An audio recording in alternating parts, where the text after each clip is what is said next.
선생님 안녕하십니까? 대구시 김일봉 내과의원 김일봉입니다.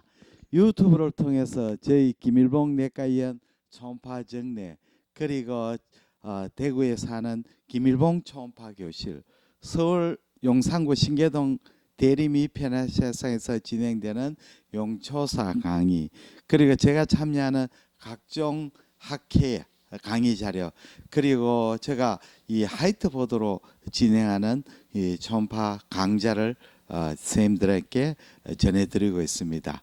오늘은 2017년 4월 7일입니다. 김일봉 원장의 흥미로운 초음파 이야기 45번째 시간입니다. 국한성 병변의 초음파 진단이란 제목으로 5번째 시간을 또 진행합니다.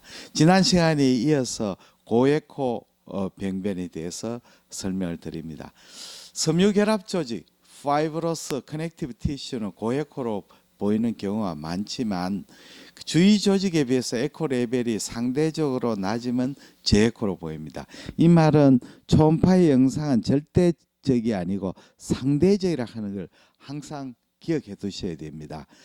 페리페럴 인트라팔 콜란지오시에 말초 간내 당간암은 이 파이브러 티슈가 굉장히 많고 세포 성분이 적기 때문에 초음파의 반사가 많이 돼서 고에코로 보입니다. 특히 이제 당간에서 생기기 때문에 페리페럴 인트라헤파틱 바일 닥트 딜라테이션이 보이는 경우가 많습니다. 파이브러 티슈가 많고 세포가 적으면 모두가 고에코냐? 반드시 그렇지도 않습니다. 예를 들자면 판크레아스 캔서는 이 세포수가 적고 파이브러스 티슈가 굉장히 많습니다. 데스모폴라스틱 리액션이 심하기 때문에 그렇습니다. 근데 초음파상에는 저에코로 종괴로 보입니다. 왜 그러냐 하면 판크레아스가 고에코로 보이는 경우 많습니다. 그렇게 판크레아스 나이가 들면 판크레아스의 애시나이가 아트로피되고 그 주위에 팻셀이 많이 침윤이 되죠. 그렇기 때문에 고에코로 보이죠. 그게 데스모플라스틱 리액션을 일으킨 판크레아스 캔서는 상대적으로 저에코로 보이게 됩니다. 5번째, 콜로이드가 고에코로 보입니다. 갑상선의 실질이 고에코로 보이죠. 왜 그러냐면 갑상선은 이렇게 폴리클인데 폴리큘러 셀로 이 라이닝 되고 안에는 콜로이드가 있습니다. 초음파빔이 이 갑상선의 폴리클을 통과할 때 이 앱세리움하고 콜로이드 사이에는 강한 음양 계면을 형성해서 반사가 되고 또 콜로이드 자체도 강한 에코입니다. 그래서 갑상선 초음파를 보시면 갑상선 실질은 고에코, 머슬은 저에코, 여기에 버테브랄 바디는 강에코, 그 다음에 혈관은 무에코, 이렇게 보이죠. 6번째, 염증세포가 침윤되는 초기 급성 염증은 고에코로 보입니다. 간 농양의 발전 단계를 보시면 이제 급성 간 농양의 초기에는 경계가 불분명한 고에코 병변으로 보이다가 프루이드가 고이기 시작하면 내부에 저에코 부를 가지는 고에코 병변을 보이고, 완전히 이제 읍세스가 형성될 때는 캡슐이 생기고 내부에 리케펙션 되는 시스틱 부분인 무에코 부분이 보이게 되죠. 캡슐이 뚜렷하게 됩니다. 그러나 이제 이것이 회복이 돼버리면 파이브로시스가 생겨버리면 섬유화를 동반하는 고에코 병변으로 보이게 됩니다. 세 번째는 무에코 병변에 대해서 설명을 드리겠습니다. 인체에서 무에코로 보이는 것은 시스트, 물이거나 혈관, 혈액이거나 림프관은 무에코 보입니다. 그러니까 시러스 프로이드가 들어있는 헤파틱 시스트, 또 우리가 림프관에 확장된 림포실, 그 다음에 이 혈관, 이건 전부 다 무에코로 보이죠. 무에코 간낭종을 예를 들겠습니다. 간낭종은 앱세리움으로 라인이 되죠. 그래서 이거는 트루 시스템입니다. 앱세리움이 아니고 파이브러 티슈로 라인이 되면 슈도시스트가 되죠. 그래서 앱세리움 라인이 됐기 때문에 이 낭종의 경계는 뚜렷합니다. 그리고 내부의 물은 초음파빔이 잘 통과해가 무에코가 되죠. 초음파빔이 무에코의 물을 통하면서 감쇄를 일어나지 않기 때문에 후방음량 정강을 일으키게 됩니다. 그리고 초음파가 물질이 이렇게 그 스피드 매질의 그 초음파 전달 속도가 틀리는 물질을 경계를 통과할 때는 굴절을 일으킵니다. 그게 물은 벨로시티가 낮습니다. 그러나 주위 간실질은 물보다 벨로시티가 높죠. 그게 매질의 속도가 빠른 데서 매질의 속도가 느린 대로 경계면을 통과할 때는 안쪽으로 굴절이 되어버립니다.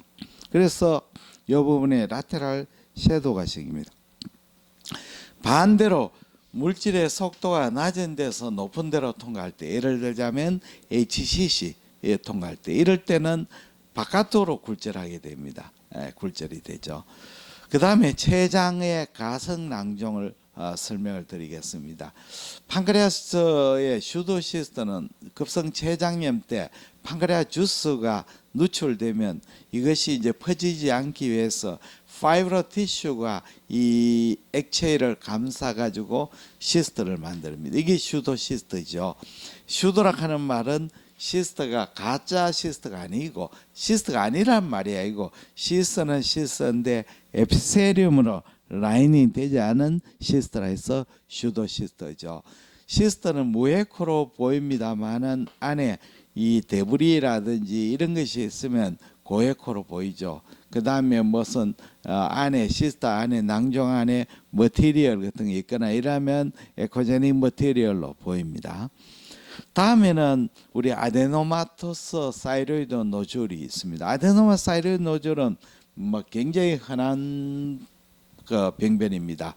우리가 이제 그 나이가 들어가면서 우리가 사이로이드 글랜드가 TSH가 늘 컨티뉴스한 게 아닙니다. 우리가 여러 가지 질환이라든지 또는 다시마나 미역을 먹는다든지 여러 가지 원인에서 이 사이로이드 호르몬이 체내에서 모자리게 되면 피추이터리 글랜드에서 TSH를 분비합니다. 이 TSH 호르몬은 사이로이드의 여포의 정식을 일으키죠. 여포의. 그래서 이 여포의 정식이 이러면 이 비교적 균질한 저에코의 결절로 보입니다. 그러나 이제 TSH가 정상이 되어버리면 이 결절이 어디 되겠습니까? 결절의 시스틱 디제너레이션에 무에코가 되고 때로는 헤모라지로 생길 수 있고 또 사이로이드에 있는 폴리클에 콜로이드가 럽처가 돼가 주위 조직으로 퍼질 수도 있고 또 폴리클 자체가 이 디제너레이션을 일으키면 사이로이드 콜로이드가 덴서해지죠. 그래서 이 결절 내 고에코로 보입니다. 그리고 칼시피케이션은 후방 음영을 동반하는 스케아 병변이 보인다. 중요한 것은 사이로이드 시스트는 트루 시스트가 거의 없습니다. 전부 다 그 결절의 시스틱 디제너레이션이라고 하시면 되겠습니다. 진성낭종 트루 시스트는 브레키알 크래프트 시스트밖에 없습니다. 셰이얼 낭종을 가죠. 다음에 낭성 부분을 가지는 종양이 있습니다. 우리 대표적으로 판크레아스하고 오바리에서는 종양 자체가 낭성 성분으로 구성되는 병변이죠. 췌장의 장액성 낭성 종양은 이렇게 작은 시스트들이 하니콤 패턴으로 나타날 수도 구성될 수 있고 또 경우에는 변형부에는 큰 낭종, 중심부에는 소낭종으로 구성될 수도 있습니다. 그다음 뮤시너스 시스틱 네오플라즘은 이 두꺼운 피막을 가지고 내부의 septum이나 뮤랄로드를 보이죠. 그 다음에는 우리가 종양 중에서 스퀘머셀 시에나 고아남이나 멜라노마나 이 팽알근육, 라이오마이오살코마나 위장간 간질 종양, 기스트 같은 것이 간으로 전이돼서 될 때는 종괴가 커지면 괴사를 동반합니다. 그래서 큰 종괴 안에 시스틱 디제너레이션을 자주 동반합니다. 또 어떤 종괴는 이 혈관이 많은 종괴, 하이퍼바스큘러한 종괴도 그 췌장의 내분비 종양, 그 있어 에너크라인 튜머, 이런 도세포 종양, 아일렛셀 튜머들은 또 작은 종양일 때는 균질한 종괴일지만 종괴가 커지면 이 종괴 내부의 혈관이 출혈해서 이것이 무에코 낭성병선을 동반하게 됩니다. 이건 우리가 이제 종괴가 이스케믹 네크로시스 되는 경우도 있고 또는 종괴가 하이퍼바스큘라 해가지고 이 혈관이 터져가 럽체가 디제너레이션을 일으키는 경우도 있습니다. 그 다음에 췌장의 고형 가성 유두형 종양 솔리드 슈도 파피러리 튜머 SPT라고 합니다.